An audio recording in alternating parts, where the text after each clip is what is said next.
Hey sports fans, Coach Nick here, and welcome to BBallBreakdown, another exciting edition, late night version of the Starting Five with Ben Heisler. Ben, how's it going? You're watching some college basketball tonight, huh? It's a little bit crazy, Coach. Normally we got the Starting Five. We're breaking down the big top five stories in the NBA, but I figured tonight we go a little college early on and then eventually bring our way back into the NBA because so many of these college matchups that we saw on Tuesday night are going to have NBA implications. So let's start with the first game in the Champions Classic. Jahlil Okafor, just an absolute force for Duke. I think a lot of people saw him as the #1 pick coming into tonight's game, and I think they left Tuesday night's game thinking that's probably going to be very much the case. A couple people really singing his praises. Seth Davis of CBS says Okafor is more fundamentally sound than most NBA centers. Love his demeanor. Former longtime Northwestern center and Big Ten Network analyst Tim Doyle says Jahlil Okafor has the best footwork of any college big man I've ever seen. Certainly, I think we can debate that a little bit. But what did you make of what you saw from the future #1 pick in the NBA this year? No question the guy is a pro. I mean, certainly if you're talking about footwork you've ever seen, if he's opening it up to anybody he's seen in college, and you got to talk about, Tim Duncan or even like Kareem Abdul-Jabbar, Lou Alcindor. So I don't know if we go that far. He looks a little bit clumsy to me. He spent a little too much time on the floor. For me, I think he's still growing into his body and getting his balance set. So that's going to take a little while. He's so young that that's just going to normally happen. But there is some terrific spin moves. He's got this really weird, like, face-up, quick-release jumper off the glass. I don't think I've ever really seen anybody shoot, but it seems to be very effective. Yeah, you talk about the footwork. That was obviously a key for him, and his post moves around the basket are good. Is there anything that he has to do to be able to really take that next step to become an elite-level player in the NBA from year 1 to year 2? What's the one thing that you'd want to see him work on a little bit more at the college level? I mean, I think he needs to be more aggressive on defense from what I've seen so far. I feel like there were enough times where there was some penetration where he could have kind of gotten over and tried to make a play, and he didn't. So I think that's just sort of the natural progression. I don't know if he's a naturally really aggressive kid who's going to be all over the place. Like, I don't even know if it's DeAndre Jordan is a guy who we would compare him to, but I would like to just see him a little bit more forceful, maybe a little bit more nasty, mean. He seems maybe like a bit of a too nice of a kid. Interesting. 17 points, 5 boards for Okafor tonight. The one thing that stood out for me, in addition to the footwork, just the natural presence around the basket, especially for young guys. It takes a long time to develop. I thought he really showed a good job of that tonight, or Tuesday night, rather. Let's move on to the second game, the late game from Tuesday. Kentucky just walloped Kansas, and you had the two platoons, the white and the blue, 10 guys essentially playing equal minutes. The Harrison twins had a nice game. Willie CauleyStein led the team in rebounds. When watching so much talent from Kentucky, who do you think is going to come in and contribute maybe right away at the NBA level when they get drafted? I don't know. It's kind of hard to tell, especially when you're watching a game against Kansas. Clearly, they weren't used to the speed and the size and the strength. And so everybody looked good, and everybody looked faster and stronger than they probably obviously would at the NBA level. But Willie CauleyStein, again, he's that aggressiveness I was talking about that I like to see more from Okafor. Just, all over the place on defense and a tremendous athlete. I think you had the comparison of DeAndre Jordan to Willie CauleyStein, right? Yes. Again, the reason he reminds me of DeAndre Jordan, at least early on, right after that first year for DeAndre, really athletic, raw, super talented defensively, very good on the boards, very aware on the boards, but just a very limited offensive game, and I think that can develop. You saw sort of what DeAndre Jordan has become. He's still a limited offensive player, but at least he's much more aware around the rim. He knows his strengths. I think Stein can be at least close to that type of player. Absolutely. I think he's got all the tools he needs. So I wouldn't be surprised if he did well in that kind of role at the NBA level. And the Harrison twins are solid, but I'm not sure. It's hard for me because I'm not the biggest fan of Calipari, what they do on offense. And so it's like when these guys play against other pros, people who are as athletic as they are, the tables change completely. And so we need to get to a team that they're going to play in their season where we can see that a little bit more against a team that's got at least like 2 or 3 pros on their team. Then we'll get a better handle, at least for me, what they might be able to do later on. All right, let me throw in one really quick one before we move on. Who wins in a game between the Kentucky Wildcats and the Philadelphia 76ers right now? Wow. There were some guys I did not recognize in Philly the other day when I was turning on the game. I really was like, who are these guys?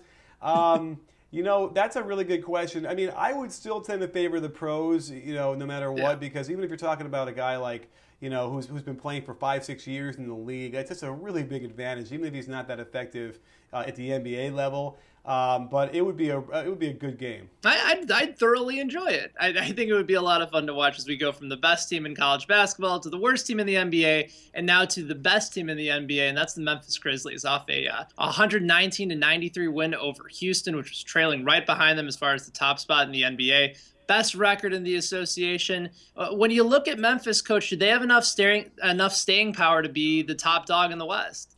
I mean, I think so. They're in a perfect storm here where the Spurs aren't playing that well, and neither, obviously, OKC's got the injury problems. And here's the interesting thing, what we're going to see later on in the season is that if OKC gets their guys back and they start gunning for that 8 seed, no one's going to want that number 1 seed. Right. So you're going to see teams probably tanking a little bit, like who are in the number 1 spot to get that 2 spot because they don't want to play them. And that very well could be Memphis. But they've got everything that they need, I think. They don't, this whole notion of spacing and shooters, if you have great defense like they do, and you have below post protections like they do, and then Mike Conley to run this show, I think they're doing great with what they have, and they don't need to rely on, the up and down nature of the shooting that most other teams do. So they should be very rock steady. They should be able to compete for that number 1 seed throughout the rest of the season. And Conley, it's remarkable to think that he's still considered to be an underrated point guard in the NBA because of what he's done over the last several years. It just continues to fly under the radar, and I think it's unfortunate that people haven't observed the type of player that he's become.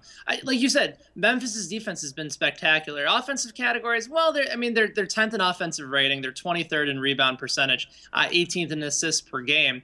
I mean, I think they're better than Houston, certainly because they play much better defense. They're better than Dallas. I don't know if they're necessarily better than San Antonio. They may finish with a better record, but if those two teams ended up playing each other, at this point, I think I'd still lean towards San Antonio purely based on the experience. Well, that's true, but the experience that the Memphis Grizzlies have as well is certainly in abundance, and we did see them knock the Spurs off a few years ago in the first round as a big upset. So I don't think the Spurs will want to play them at all in the playoffs.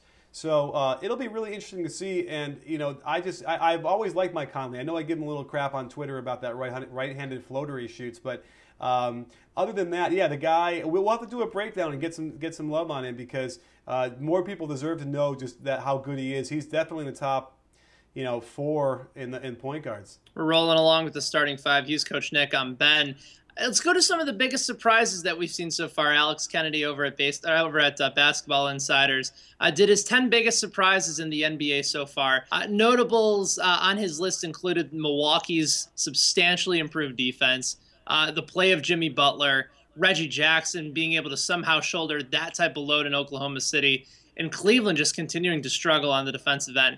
Out of those 4, and he had 6 more, which surprise most stands out to you?